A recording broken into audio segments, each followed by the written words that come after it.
instrumental in pushing through a bill allowing the manufacture and sale of giggle cream, a dessert with potential lethal consequences. Not true. Only 23 people have died, and several of them probably deserved it. So, with people being set such a bad example by big business, how are they supposed to respect each other, to act safely in society? And how are they policed by a demoralized and underfunded police force? Well, I'm afraid that's apparently quite a difficult question, but my solution is easy. I'm going to talk for a long time about a subject not in any way related, and pretty soon people will forget all about it. I'll remind people that I have a great haircut, and that under my stewardship, my city has had on average 15% better weather than before, while crime rates only go up if you don't turn the graph upside down.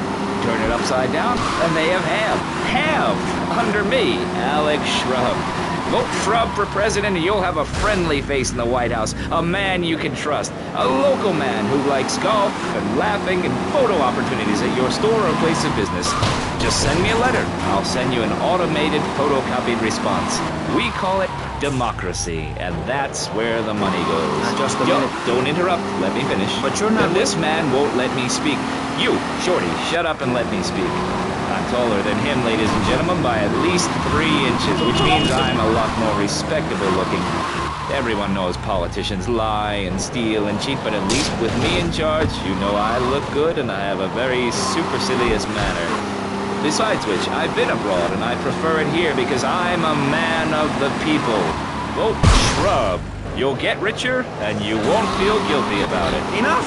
We're running out of time, and you completely failed to answer the question. I'm a professional. That's my job. And Mr. Hickory, what about you? All right.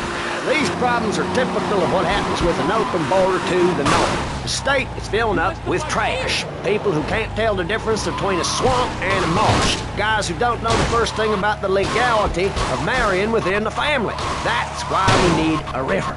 People, I'm telling you, pick up your spades, go into your garden, start digging as deep and as far as you can. Pretty soon the whole state will be flooded and ruined, and then they'll have to leave. We must build a moat to the north or they will come down and ruin this great state. And Mr. Hickory, were you born in Florida? Oh, what a stupid question of all the cheek. Were you? Oh, of course not. No one's been born in Florida since 1877, but I've been here for 5 years, which is a very long time. Yes, it is. A very long time. Almost as long as this show. Ladies and gentlemen, you're listening to Pressing Issues with me, Maurice Chavez, presiding over some of the least informed debate on the radio. In this episode of Pressing the Issue, we had Alex Shrub, Callum Crayshaw, and John Florida Hickory discussing safety. I guess you've all got to make up your own minds. Should we be as wet as fish or a corrupt money-grabbing thief?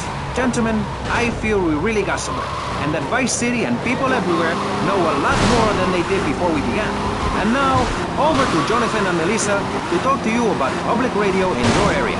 You're listening to VCPR, the radio station for disoriented and unrealistic college professors who wear fuzzy sweaters and find everything terribly interesting. I'm Michelle Montanius. And I'm Jonathan Freeloader. Public radio is very important. You may have heard my recent hour-long story about my hike in the park.